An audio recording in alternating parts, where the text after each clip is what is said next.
Kadang tak iya. Dekat di typo. Kan duduk boleh. Yang dia boleh kena. Ada. Jelah orang yang melangong. Ya, betul mana. Ini ada orang ramai. Antara aku berkain no.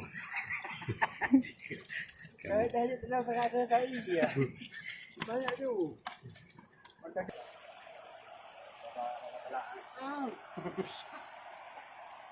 Ikan tu no.